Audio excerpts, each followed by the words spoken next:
Muzik merupakan satu ekspresi budaya yang mencerminkan kehidupan dan interaksi harian masyarakat.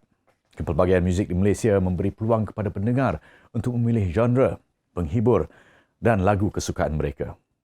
Tetapi kita selalu mendengar tentang penyanyi sahaja. Kita kurang mengenali mereka yang bekerja di belakang tabir. Salam sejahtera. Saya Tony Yusof, pengacara anda dalam Dunia Insan Kreatif, sebuah rancangan temu bual mingguan mengenai industri kreatif yang disiarkan secara eksklusif hanya di TVS.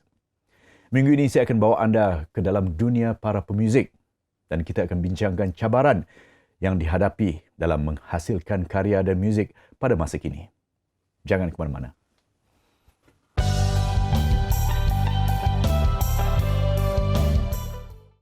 Kali ini kita bersama-sama seorang pemuzik dari Kuching yang telah menimba ilmu dengan beberapa artis terkenal dan juga produksi orkestra terbesar tanah air. Kita akan mendalami pengalaman beliau dan mengetahui lebih lanjut lagi bagaimana rasanya menjadi seorang pemuzik di Malaysia hari ini. Sekarang beliau berada di Kuching, jadi temu bual ini dilakukan secara online dan saya agak terkelan sebab tak dapat berjumpa dengan beliau secara face to face sebab dah lama juga tak berjumpa dengan beliau. Ya. Sekarang ni bersama saya ialah Encik Muhammad Hairil ataupun dengan nama glamournya Liu. How are you, Liu? Hai Tony, apa khabar? Baik. How's everything in Kuching now? Kuching doing okay. Boleh lah. Ya. Untuk pengetahuan penonton kita tu, boleh cerita sedikit tentang latar belakang bro? Career music, cakap tentang career music. Ianya bermula pada usia muda. Lebih kurang waktu saya berumur 15 tahun. Muzik pada masa itu adalah hanya sebahagian daripada hiburan dan digunakan untuk bersosial dengan rakan-rakan di Bandar Kuching. Saya sangat teruja pada usia muda itu apabila saya mula menubuhkan satu kumpulan muzik. Ialah kita dah ada kumpulan, kita mula memilih mendengar lagu kegemaran kita pada masa itu dan berjumpa setiap hujung minggu dan pergi dekat studio muzik dan kita buat latihan. Dengan pengalaman beberapa bulan, kita ada terlibat dalam satu pertandingan muzik di Bandar Kuching ini dan kita dapat tempat pertama, kita dapat juara. Itulah satu perasaan yang luar biasa lah bagi saya. Liu, Yes. sudah berapa lama jadi seorang pemuzik? Daripada Lebih kurang 25 tahun. 25 tahun. 25 tahun. Ataupun lebih kurang hampir 3 dekad lah, Tony. Macam mana Liu pergi sambung belajar muzik lu macam mana? Apa perjalanan dia? Saya berpeluang, beruntung lah dapat disokong oleh mak bapak saya. So dialah kedua-dua mak bapak saya yang bagi dorongan. Dorongan yang dia bagi adalah seperti macam dia hantar saya ke kelas muzik waktu tu. Saya tak tahu lagi seorang pemuzik ni kena pergi kelas dan belajar tentang nota-nota muzik dan memperkenalkan alat-alat muzik. So mak bapak saya yang bagi dorongan ni. Daripada sana saya belajar togel lah orang cakap music notation, music theory. Waktu tu masa tu saya dah ada tahu sikitlah pasal music formal dalam music ni.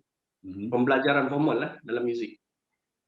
Daripada situ selepas setahun dua saya bernasib baik lagi. Saya bermain untuk orkestra negeri Sarawak sebagai bass player. Dengan ilmu mengenali nota-nota muzik ini membantu saya bekerjasama dengan orkestra negeri Sarawak. Dan ada satu pengalaman manis, saya membuat persembahan di Melbourne, Australia. Dan saya waktu tu berumur baru 20 tahun. Masa tu dah pergi Berkeley ke belum?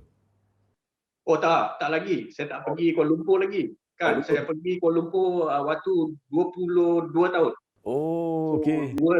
ini adalah persediaan awal saya dekat Kuching Selamat sebelum saya membuat keputusan pergi ke Kuala Lumpur.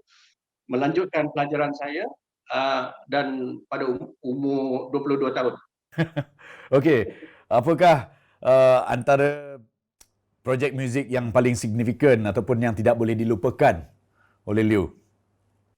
Bagi saya, setiap peluang saya menimba ilmu sama ada di Kuching, macam di Kuching tadi saya ceritakan waktu saya berumur 19-20 tahun, sebagai seorang pemuzik yang baru belajar asas-asas muzik ni, Dan sempat pergi Melbourne. bawa ke Melbourne, Australia, membuat persembahan di Monash University, bagi saya itu dah, saya tak fikir yang dapat peluang macam tu. Tapi ianya berlaku. Tentang pemuzik ni, kalau kita tanya orang ramai, apa itu seorang pemuzik kan? Mesti diorang akan cakap, pemuzik itu adalah seorang penyanyi ataupun seorang pemain gitar ataupun seorang pemain drum. Tapi seperti yang kita tahu, untuk jadi seorang pemuzik ni merupakan kerjaya yang lebih besar lagi daripada tu. Seperti orang ramai, dia banyak tak tahu selok-belok dalam bidang muzik. Untuk mengetahui yang kita nak jadi seorang pemuzik ni, dia punya cabaran, dia punya kerjaya dia lebih besar lagi. Berapa besar pada Liu agaknya kerjaya pemuzik ni? Pada pendapat saya, bidang ini sangat luas. Dan kita perlu terokai lebih. Ataupun dalam contoh Liu sendiri, jadi konduktor. Ya, betul. Saya tak terfikir saya akan jadi konduktor. Saya tak fikir. Tapi peluang tu datang. So kita ambil apa peluang yang ada. Katakan saya ni berminatlah untuk bermula menjadi seorang pemuzik. Apa yang saya perlukan untuk menjadi seorang pemuzik dan bagaimana saya boleh bermula? Pertama sekali, disiplin. Pemuzik kena ada disiplin bagi saya. Tanpa disiplin, ialah peluang barangkali terhad. Kan? Kalau kita ada disiplin, barangkali kita boleh dapat kerja yang baik di masa akan di hadapan. Kita juga perlu mengetahui kehendak dan hala tuju kita, Tony. Sebelum kita buat apa-apa, kan, kita ni ada impian. Kita kena buat strategi kita. Kita kena ada strategi. Kita kena ada buat perancangan. So itu sangat penting bagi saya. Kita kembali selepas ini.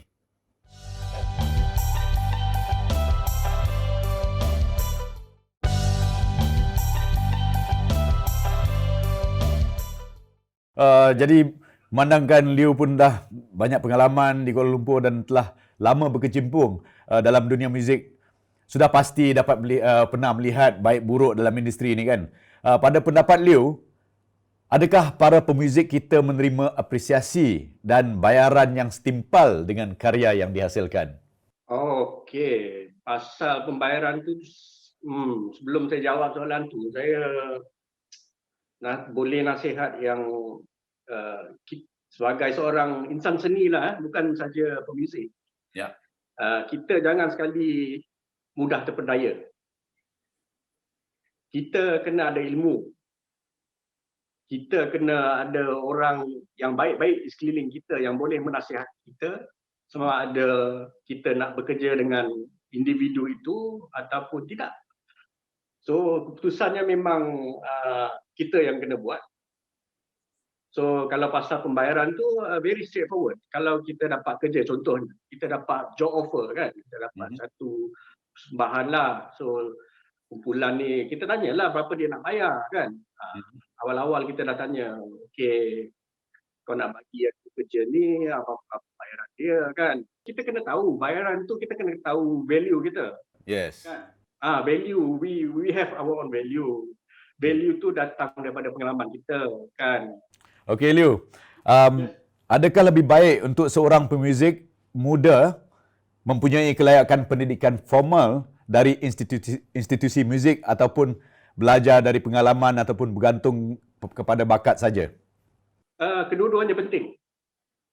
Kedua-duanya sangat penting.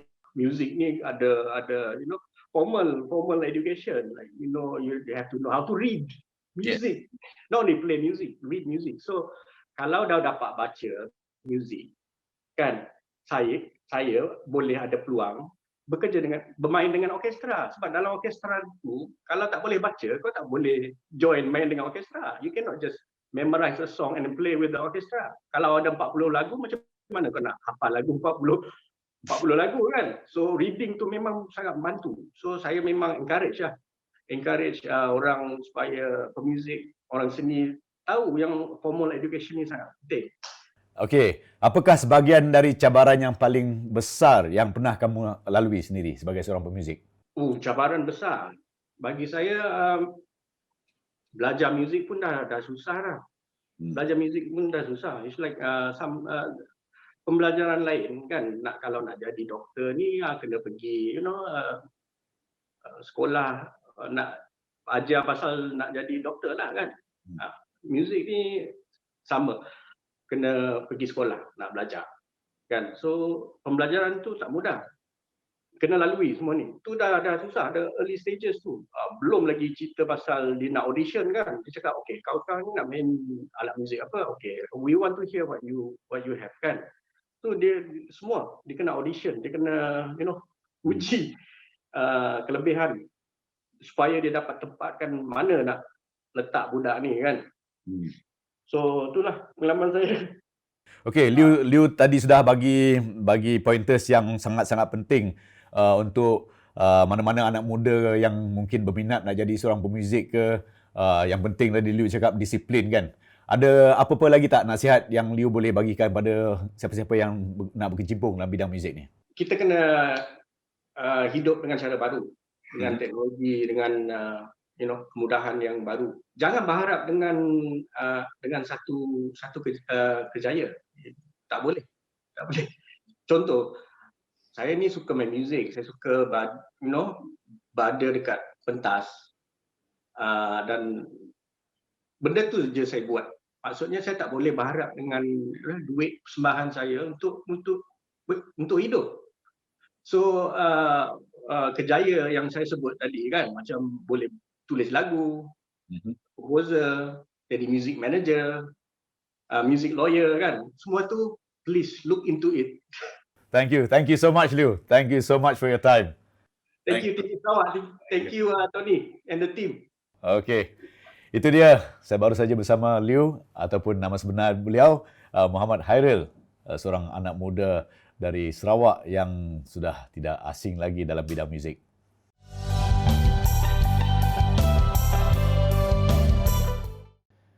Seorang lagi tetamu kita hari ini adalah anak muda Sarawak yang serba boleh dan berbakat besar dalam bidang muzik. Beliau merupakan seorang komposer, penerbit, vokalis dan pemain bass untuk kumpulan Temperamental. Siapa yang saya maksudkan di sini? Tiada yang lain. The amazing Melina William. How are you, Melina? Hi, I'm good. Thanks for having me. How are you? I'm good. How's the COVID situation with you? Are you staying safe? There's just a lot of staying at home, everything at home. Okay, at least you're being responsible, right? Yeah. Doing our part, right? Mm-hmm. Okay, for the benefit of our audience, could you tell us a little bit more about yourself, your background, and how you ended up being the great artist that you are now? Okay, I was born in Kuching, and I came to KL to further my studies, and I've been living here since then. Okay. And I guess I started up by just playing for a lot of other people before I started my own band. Mm-hmm. And then I moved on on top of that, started to do like production work with my business partner, Rozan Rasman. Yeah. Did you start musically in Kuching, right? Obviously. Yes, I did. I started really early because I think my first experience of a live performance was like in school when I was like 6 or 7. I was also like on radio for like those kids segments where you act in sketches and you sing, stuff like that. So yeah, I wish I still have those tapes because I sound really funny. I sound like I'm on helium or something. So the conditioning started from school, Yeah. from very young age. Right. Okay. So do you remember your actual performance for the very first time in your life? It's probably like I was probably in school like at that time, like probably 15 or something, and then playing some underground shows, yeah, underground gigs and stuff like that in Kuching lah. Right, right, right. Yeah. You know, Mm. in your experience thus far working, what are the most memorable experiences, your, highlights in your previous shows? I think like one of the most memorable performing experiences was when I was playing for Pete Teo, and Okay.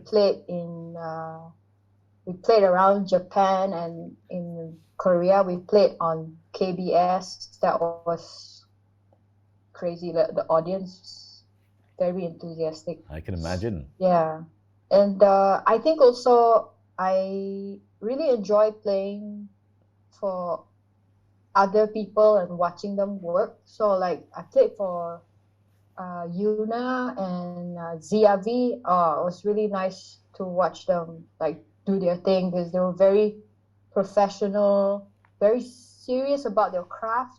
A very nice experience for me lah. Right. Well, you know what? Mm. That's the same way I look at you when you perform. Oh wow. You know how you like when you watch performers, you kind of get really sold on how they work.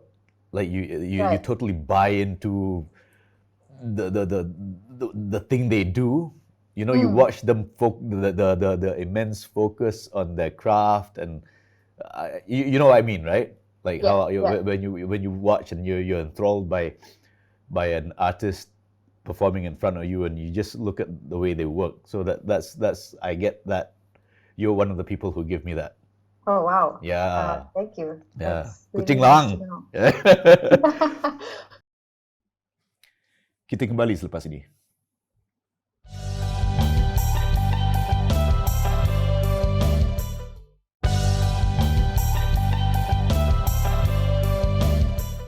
So, Melina, what are some of the major challenges you faced as an artist, and how do you feel these challenges can be overcome? For me personally, I think I have to pay more attention to the business aspect of things because I'm so deeply focused on the music itself. Mm-hmm. And I guess I find that especially the world we're in right now, it's kind of hard to ignore all the other stuff. Yeah. Yeah, like I find the best way is just to talk to people, and I mean the scene is just full of very helpful people. They're always ready to share what they know, Mm-hmm. and the conversations I enjoy the most are the ones where it's just a casual hang and there's no agenda, and Yeah. friends are just sharing ideas and experiences, that kind of stuff. That helps. Well, especially now that you've kind of you kind of run your own place now. I mean, what used to be a gig space now has turned into like a full-on recording studio, right? Yeah, So I'm sure yeah, you have to pay attention.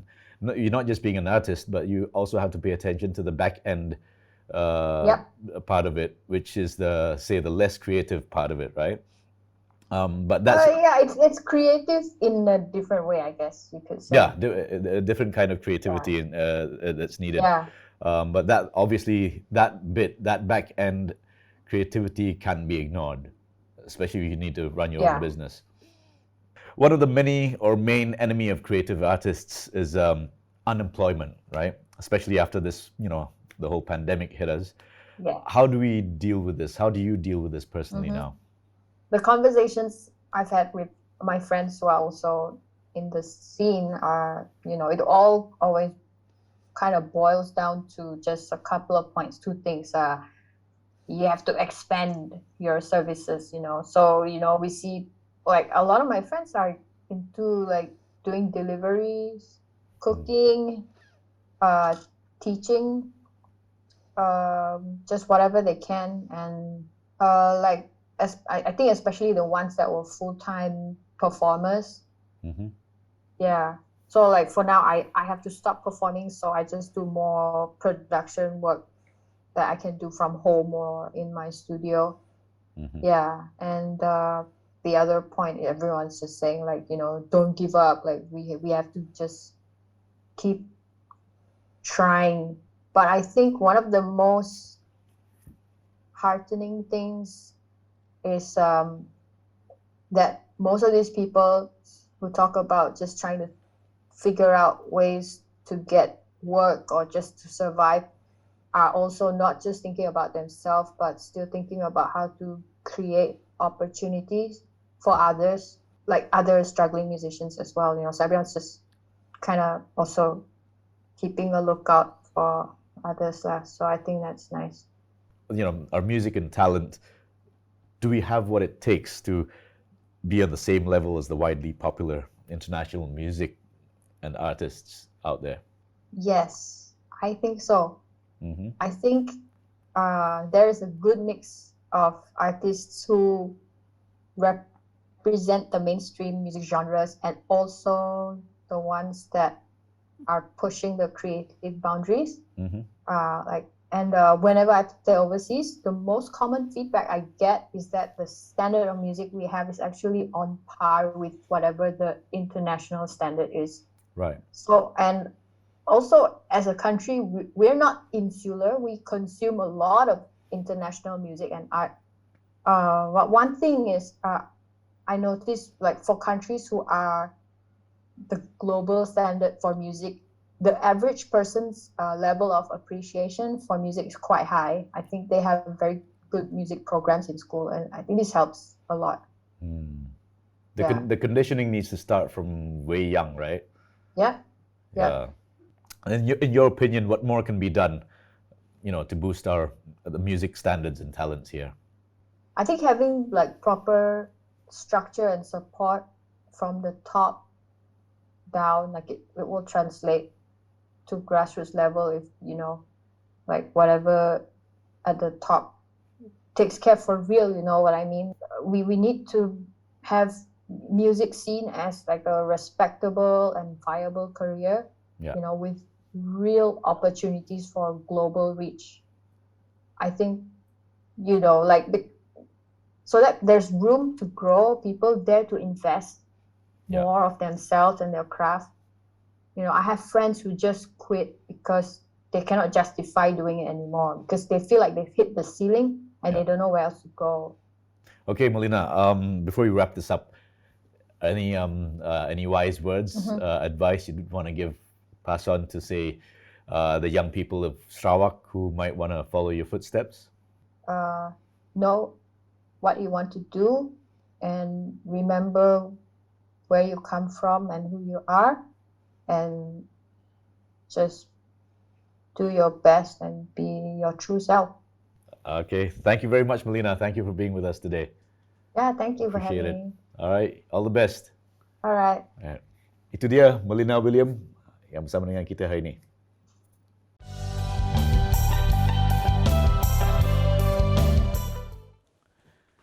Menjejak kaki sebagai anak seni tempatan tidak semudah apa yang disangka.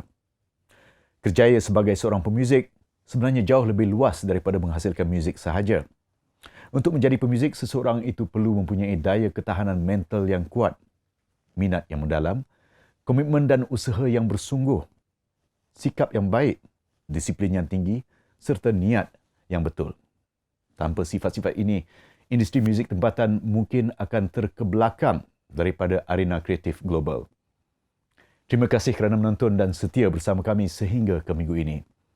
Setinggi penghargaan kepada penaja lokasi kami, kediaman Puan Alisma Zainul di Kiara View, Kuala Lumpur serta Maverick Studios di Petaling Jaya.